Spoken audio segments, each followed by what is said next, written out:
Repito nuevamente, la página es la página 26 y el fundamento es el 12º.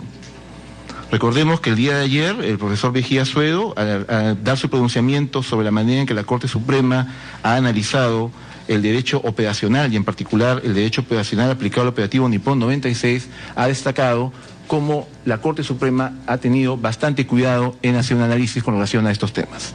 Entonces creo que ya todos tenemos en la página 26 el fundamento 12º, el fundamento de la Corte Suprema de Justicia. ¿Qué dice la Corte Suprema de Justicia del Perú al pronunciarse sobre este caso? Que cabe enfatizar que el método militar de nominación de inmuebles y la técnica del tiro instintivo selectivo tienen antecedentes en el ámbito militar y en la experiencia internacional y forman parte de la doctrina militar contemporánea, con la que se enseña y entrena a los efectivos militares para enfrentar situaciones críticas, entre ellas el secuestro y la toma de rehenes en lugares cerrados. Se utilizó principios básicos de una incursión armada, se refiere al operativo, de rescate de rehenes, propiamente militar, como simplicidad, seguridad, repetición, sorpresa, velocidad y propósito, que funcionaron de manera interconectada. El ejército peruano, 2 años antes de este suceso, ya enseñaba en la Escuela de Comandos el curso de denominación de rescate de rehenes de inmuebles aplicando técnicas antiterroristas y de dominio de armamento ligero, menciona el armamento. De igual manera, el ejército peruano con anterioridad a los hechos había aprobado el manual de tiro instintivo selectivo y da una referencia al mismo.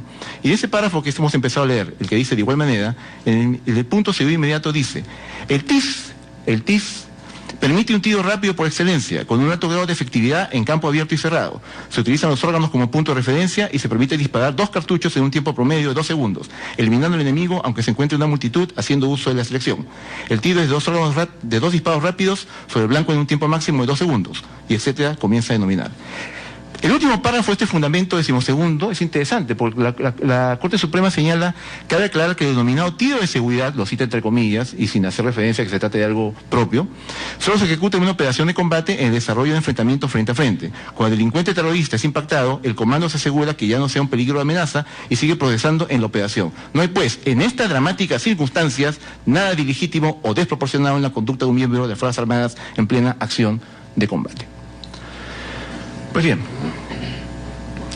el siguiente argumento que utiliza la parte demandante, la comisión y los representantes para señalar que se produjo una afectación arbitraria del derecho a la vida, una privación arbitraria de la vida, es que los comandos o los militares que participaban en el operativo no llevaban instrumentos que les permitieran reducir al terrorista y menos aún existían normas sobre la posibilidad de ser trasladados a un lugar en caso se hubieran rendidos. Este argumento es un poco absurdo. En realidad hay que señalar que la forma de reducir a un terrorista no es solo mediante grilletes, que por lo general además suelen ser utilizados por la policía para otro tipo de actividades. Se ha explicado el día de ayer que en el operativo Nippon 96 cada militar tuvo una mención o una función específica, habiéndose contemplado en el plan respectivo la posibilidad de capturar terroristas e incluso conducirlos a una zona determinada. No entendemos cómo se puede afirmar que no había ninguna planificación con relación a ello. En el expediente ante la Corte Interamericana obra el plan de operaciones B, Nippon 96, Tenaz, Patrulla Tenaz, en donde claramente se señala que el operativo de rescate de rehenes tenía que atravesar por 3 tiempos. El primer tiempo, la aproximación al inmueble. El segundo tiempo, la dominación del inmueble. ¿Y qué dice respecto del tercer tiempo? Dominado el inmueble se procederá a la evacuación de heridos en el siguiente orden: rehenes, fuerzas del orden, delincuentes terroristas. Y hay un anexo con relación a ese punto. Posteriormente, se dice aquí en el tercer tiempo, se realizará la evacuación del personal de rehenes y delincuentes terroristas que resulten ilesos. Estaba contemplado en el operativo de rescate de rehenes la posibilidad de capturar con vida a aquellos terroristas que se hubiesen rendido, estuviesen heridos, hubiesen depuesto las armas. Y nuevamente, en su declaración mediante Fidevi presentada ante la Corte Interamericana de Derechos Humanos con las formalidades exigidas por este tribunal, el general William Zapata, repito, responsable de la planificación y ejecución del operativo Nippon 96, al ser consultado sobre si existía alguna disposición referida a qué hacer si los terroristas se rendían o eran capturados con vida, señaló que el plan de operación establecía claramente que los terroristas capturados debían ser reunidos por los comandos para luego ser entregados a la Policía Nacional. A esto debemos agregar también que el día de ayer el perito Mejía Suedo, quien ha revisado toda la documentación y ha realizado entrevistas con militares y rehenes que estuvieron presentes durante el operativo, ha llegado a la conclusión que en ningún lugar de toda esta información se aprecia que hubiese alguna orden de no dar cuartel.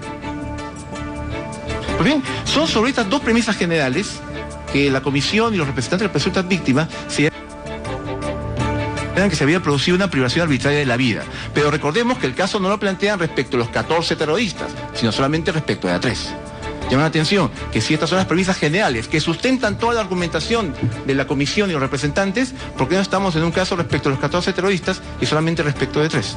Si el cuestionamiento es sentido instintivo selectivo y si el cuestionamiento es que en el plano operativo no había una opción o una alternativa relacionada con el rescate de terroristas que hubiesen quedado heridos o que se hubiesen rendido. Vayamos a los temas particulares. La razón principal por la que este caso no versa sobre 14 terroristas, sino sobre 3 terroristas, es que existen las declaraciones del señor Hidetaka Ogura. Esa es la razón principal. Y la razón principal por la cual toda la actividad del Estado peruano orientada a esta investigación empieza en el año 2001 es en atención también a las declaraciones de este señor Hidetaka Ogura, que como sabemos fue un diplomático de la Embajada de Japón y un rehén también capturado por el grupo terrorista MRTA. Pues bien, sobre el caso particular, seguiré el orden que han seguido los representantes en su exposición. Sobre los casos de Meléndez Cueva y Peceos Pedraza, los representantes señalan que existe abundante prueba para afirmar que ha sido objeto de una privación arbitraria de la vida. Y esa abundante prueba consiste en, aparte del tema instintivo selectivo y el tema vinculado con el plan de operaciones, 1, la declaración del señor Ogura; 2, las contradicciones entre quienes participaban en la nominación del nominado cuarto I, ubicado en el segundo piso de la residencia, a donde pudieron estar los magistrados que asistieron a la reconstrucción, y las evidencias forenses. Muy bien, este tema ha sido tratado por la Corte Suprema, y la Corte Suprema analizó diferentes fuentes, un poco en la línea de lo que me señalaba ayer en su pregunta el magistrado Humberto Sierra.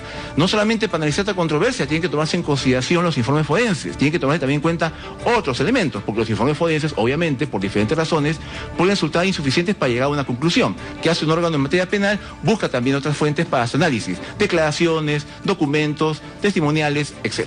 Y a partir de ahí realiza un análisis. La Corte Suprema ha realizado justamente ello. Y la Corte Suprema, después de revisar los informes forenses, después de ser crítico de lo que los informes forenses señalan, en particular del informe Snow y Badaibar, porque la Corte Suprema también ha tenido un ojo crítico sobre este informe, concluye, y voy a referirme a la conclusión, la argumentación, después ustedes magistrados la podrán leer con mayor calma, en la página 52... En la página 52, en lo que viene a ser la continuación del argumento 60º, en la página 52, donde viene a ser básicamente la conclusión del fundamento 60º, la Corte Suprema señala: está comprobado por lo demás que no se ejecutó arbitrariamente a los agraviados Meléndez Cueva y Peceos Pedraza, quienes murieron en acto de combate. Yo estoy leyendo la conclusión.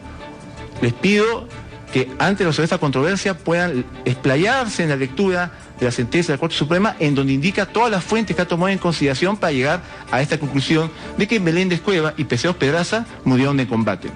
Y dado que el primer argumento que establece o que señala la parte de los representantes de las presuntas víctimas en la comisión son las declaraciones del señor Ogura, me permito hacer referencia a la página 46, en el fundamento 51º, en el que la Corte Suprema se pronuncia sobre la declaración del señor Ogura. ¿Y qué dice la Corte Suprema sobre las declaraciones del señor Ogura? Página 46, fundamento 51º. Que en el presente caso, dice la Corte Suprema, la versión de Hidetaka Ogura respecto de los agraviados Meléndez Cueva y Peceos Pedraza no es creíble y no tiene puntos de corroboración, es decir, no constituye indicio, probado y concluyente y menos grave. Las pruebas de descargo enervan la atendibilidad de su versión. Por otro lado, las pruebas forenses hacen mención, finalmente, a un fuego cruzado en combate, no una ejecución sumaria de unos emergentistas vencidos y desarmados. Sobre el caso de Nicolás Cruz Sánchez, llamado Camarada Tito o NN14, quisiera previamente señalar que luego de los procedimientos forenses del año 2001, de los 14 terroristas se logró identificar a 13, solo uno ha permanecido como NN y su número correspondiente. Y que bueno, en esta controversia distintamente se ha estado refiriendo a Nicolás Cruz Sánchez como Tito o también como el NN14. Nuevamente, los representantes de las presuntas víctimas y la comisión sustentan su abundante argumentación con relación a este tema en las declaraciones, a su entender consistentes, de dos policías, Robert Reynoso y Torres Aliaga, así como también las declaraciones del señor Hidetaka Ogura. En el escrito de contestación de la demanda, el Estado peruano ha presentado como anexo un cuadro de las declaraciones dadas por los dos policías, Robert Reynoso y Torres Aliaga, en el proceso penal interno, a nivel de fiscalía, a nivel de juicio oral, en diferentes ocasiones, y donde se aprecian también manifiestas contradicciones sobre su ubicación, las características físicas de la persona que detuvieron, o de las personas que estuvieron en la residencia del embajador, etc. Y en el caso de la declaración del señor Ogura, quería que señalar lo siguiente. Él dice que vio con vida al señor Cruz Sánchez en el jardín de la Casa 1 y afirma que fue testigo del retorno de Cruz Sánchez a la residencia. Con relación a este tema, se debe señalar que al jardín en el cual supuestamente el señor Cruz Sánchez fue conducido con vida, según lo declara el señor Ogura, hubo dos grupos de rehenes. En la reconstrucción en Lima, en atención al principio de inmediación, pudimos explicarles desde la calle donde estaban las casas aledañas, cuál era la casa, la denominada casa número 1, a cuyo jardín fueron conducidos dos grupos de rehenes. En primer lugar, recordemos, aquí se encontraban 10 ciudadanos japoneses en este jardín, algunos eran del cuerpo diplomático y otros empresarios, así como 8 ciudadanos peruanos, 6 de ellos magistrados. En su carta del 20 de agosto del 2001, el señor Ogura menciona el nombre de 10 ciudadanos japoneses que llegaron al jardín. Así menciona algunos nombres de los ciudadanos peruanos que también estuvieron en ese jardín y que por lo tanto considera que debieron haber visto lo que él vio. Una de estas personas que el señor Ogura menciona en su declaración del 20 de agosto de 2001, pero que no menciona en el affidavit presentado ante la Corte Interamericana, es el señor o el magistrado Hugo Sibina. El día de ayer se le consultó de forma clara y contundente al señor magistrado Hugo Sibina si estando en el jardín de la Casa 1 vio algún terrorista con vida, respondiendo en sentido negativo. Asimismo, otras personas señaladas por el señor Ogura como presentes en el jardín de la casa número 1 han declarado en el proceso penal en sede interna y todos coinciden en señalar que no vieron lo que el señor Ogura dijo que vio. Los ciudadanos peruanos, o la mayoría de los ciudadanos peruanos, que no hubiesen fallecido todavía o que pudiesen declarar sin problemas ante el fuego común, han ido al fuego común ordinario. Han sido interrogados por los representantes de las presuntas víctimas, quienes también son parte del proceso de justicia interna, han sido interrogados por el Ministerio Público, han sido interrogados por el Poder Judicial, y ninguno de ellos ha afirmado que vio lo que dijo el señor Ogura que vio. El Estado peruano ha presentado en la modalidad de affidavit la declaración del general Retiro Garrido, rehén que también fue conducido al jardín de la casa número 1. En su declaración afirma, con relación a la declaración del señor Ogura, donde se le menciona, me refiero al año 2001, que tampoco vio que algún terrorista de MRTA haya sido capturado vivo. En su declaración mediante affidavit ante la Corte Interamericana de Derechos Humanos, y ya refiriéndonos al caso de los ciudadanos japoneses, que también estuvieron en el jardín 1, en el jardín de la casa número 1, al ser consultado al señor Ogura sobre por qué los otros ciudadanos japoneses, incluidos los diplomáticos, no presentaron denuncia alguna sobre los mismos hechos, ¿qué ha dicho el señor Ogura ante la Corte Interamericana? Cada uno tiene su criterio y la diferente conciencia sobre los derechos humanos. En el escrito de contestación de la demanda, el Estado peruano ha juntado como anexo la declaración del señor Morihisa Aoki, quien era el embajador de Japón al momento en que ocurrieron estos hechos, prestada el 18 de julio de 2012 en la sede de la Embajada del Perú en Tokio, en donde afirma que ninguno de los testigos a los cuales hace referencia el señor Ogura sobre supuestas secuestros extrajudiciales presentó denuncia alguna. Ninguno de los otros funcionarios que se encontraban en el jardín número 1.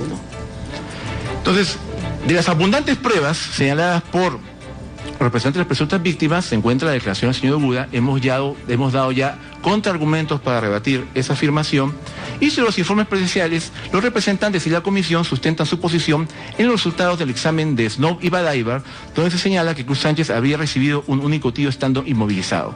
El día de ayer, el perito Cartagena expuso ampliamente y de manera muy clara las serias deficiencias de este informe de los señores Snow y Badaibar, sustentando con documentos y conocimiento profesional lo que él ha descubierto como hallazgos del análisis de la información que obra en el Estado peruano con relación a los exámenes forenses realizados con relación al cuerpo del señor Cruz Sánchez.